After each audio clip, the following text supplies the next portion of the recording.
স্বাভাবিকভাবে আমরা আমাদের রাষ্ট্রটা এই বদলটাকে আমাদেরকে রোধ করা ছাড়া আমাদের এই রাষ্ট্রটাকে সঠিকভাবে গড়ে তোলা সম্ভব নয়। রাস্তাঘাট প্রত্যেকবারই এডিবির পক্ষ থেকে টিআরের মাধ্যমে, কামিখার মাধ্যমে বিভিন্ন অনুদানগুলো আসে।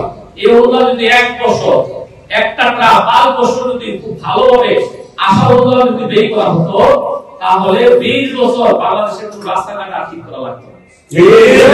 একটু ভালো করে অন্তর্বর্তীকালীন সরকার এখন আছে, আপনি প্রশাসনের কাছে যান, গিয়ে দেখবেন কত ধরনের টাকা আছে।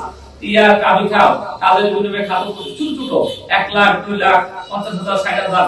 আমরা বিভিন্ন অলিতে গলিতে বিভিন্ন সময় রাস্তাঘাট খাবে কিনা, এগুলোর জন্য কিন্তু বাজেট আছে। পুরসভাতে যান, পুরসভাতে 19টা পরিষেবা আছে। কয়টা পরিষেবা? 19টা। আপনি সেখানে মহিলা অধিদপ্তরে যান, সেখানে প্রতি মাসে তারা 1300 মহিলাকে খাদ্য দেয়। এটা জানেন আপনারা খবর? এই খাদ্য সম্পদে নেতারা ভাগ করে করে তার আত্মীয়-স্বজন, বন্ধু-বান্ধবকে দিয়ে দেয়। এবং অনেক জায়গায় দেখা গেছে গরিবদের খাবার, গরিবদের মানে চাল ডাল এটা নিজস্ব পরিবারের সদস্যরা দিয়ে যাচ্ছে। এইভাবে আমাদের যে সেবাগুলো আছে, আমাদের সরকারের পক্ষ থেকে মানুষের জন্য, মানুষের অধিকারের জায়গা থেকে যে কাজগুলো আছে, অনেক কাজ হাতে নেওয়া আছে, কিন্তু এই কাজগুলো কিন্তু সেবাটা সবার কাছে পৌঁছে না। এবং যেভাবে কর্মসংস্থান জন্য যেভাবে করে তোলার কথা ছিল, যে পরিবেশ তৈরি করার কথা ছিল, সেটাও নাই। এই জন্য স্বাভাবিকভাবে আমরা আমাদের রাষ্ট্রটা এই বদলটাকে আমাদেরকে রোধ করা ছাড়া আমাদের এই রাষ্ট্রটাকে সঠিকভাবে গড়ে তোলা সম্ভব নয়। আপনারা কি মনে করেন এটা? এই জন্য আমরা আজকে জামাত ইসলামের পক্ষ থেকে আজকে আমাদের বক্তব্য হলো, 54 বছর তারা এই রাষ্ট্রের দায়িত্ব পালন করেছে, তারা এই দুর্নীতির সাথে কারা জড়িত?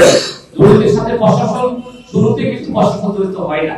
আপনি দেখবেন পরবর্তী সরকার আসার পরে 5-7 মাস যে ভালো চলছিল, ঠিক আছে, যে রাজনৈতিক দলের নেতারা একটু উলটপালট হয়ে গেছে, তখন প্রশাসন দুর্নীতিবাদ যারা তারা ওই রাজনৈতিক নেতাদের সাথে যোগাযোগ করে, এবং প্রশাসন কিন্তু একদিকে হেলে গেছে। জামাত কিন্তু বারবার বলছে প্রশাসন একদিকে হেলে গেছে। এই দুর্নীতিবাদরা দেখবেন, আপনি থানায় দেখবেন যত বাধকতার করে আছে, রাতে 9টা-10টা করে থানা প্রশাসনের আশেপাশে বসে থাকে। এরকম না, প্রশাসন কি জানে না কোথায় কি হচ্ছে? সব কিছু জানে। এজন্য যত দুর্নীতি আছে, দুর্নীতির সাথে রাজনৈতিক নেতৃত্ব সত্যতার সাথে ভূমিকা রাখে, প্রশাসন স্বাভাবিক গতিতে চলতে বাধ্য। প্রশাসন চলবে না, সে কোথায় দায়িত্ব পালন করবে?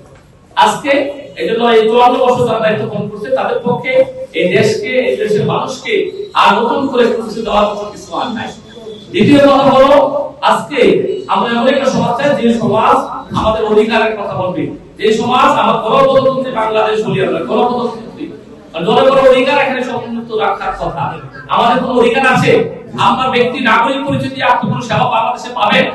কোথাও পাবেন না।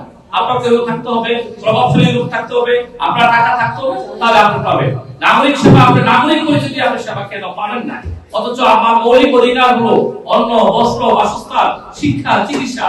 এগুলোর ক্ষেত্রে সবচেয়ে ইনক্লুসিভ অবস্থা এখন তৈরি হয়েছে। আপনি যেখানে যান প্রচুর টাকা পয়সা খরচ।